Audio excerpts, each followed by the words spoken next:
Lecture du livre du prophète Isaïe. Ainsi parle le Seigneur.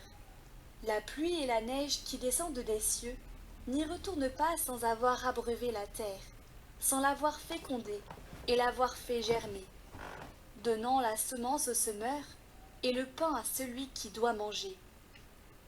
Ainsi ma parole, qui sort de ma bouche, ne me reviendra pas sans résultat, sans avoir fait ce qu'il me plaît, sans avoir accompli sa mission.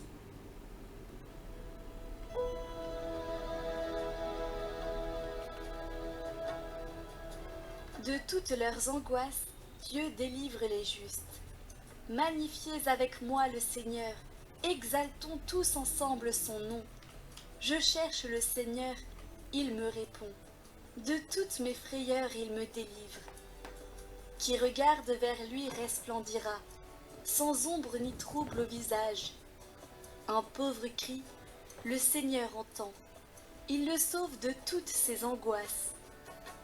Le Seigneur regarde les justes, il écoute, attentif à leurs cris. Le Seigneur affronte les méchants, pour effacer de la terre leur mémoire. Le Seigneur entend ce qu'il appelle, de toutes leurs angoisses il les délivre. Il est proche du cœur brisé, il sauve l'esprit abattu.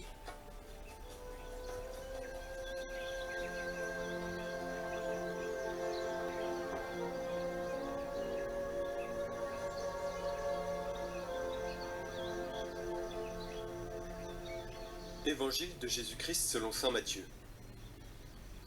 En ce temps-là, Jésus disait à ses disciples : lorsque vous priez, ne rabâchez pas comme les païens. Ils s'imaginent qu'à force de paroles, ils seront exaucés.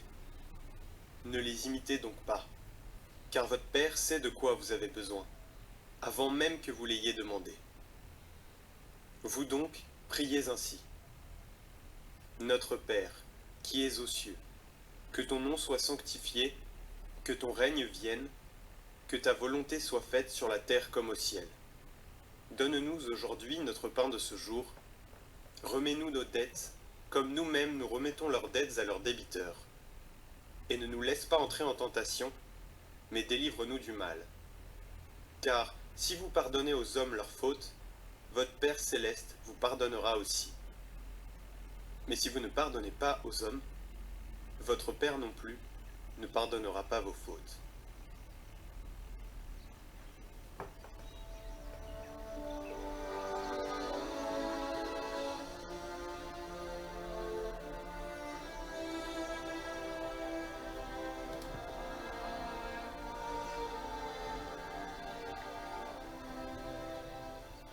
Nous avons tendance à parler trop, à multiplier les paroles, comme si Dieu avait besoin d'être convaincu d'exaucer nos prières.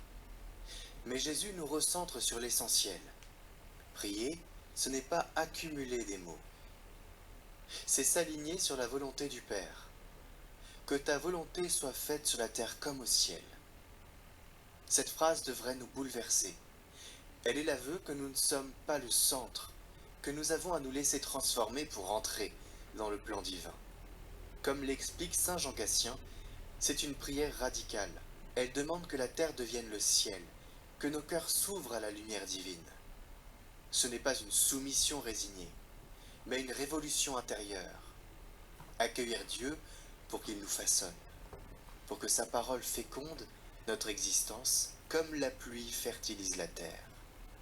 Et si nous nous posions la question aujourd'hui, croyons-nous vraiment que sa volonté est ce qu'il y a de meilleur pour nous? Savons-nous lui faire confiance, même dans l'épreuve? L'enjeu est immense, car refuser ce mouvement, c'est se fermer au salut. Ce carême nous invite à sortir de nos illusions de maîtrise, à lâcher nos volontés trop humaines pour entrer dans l'horizon de Dieu.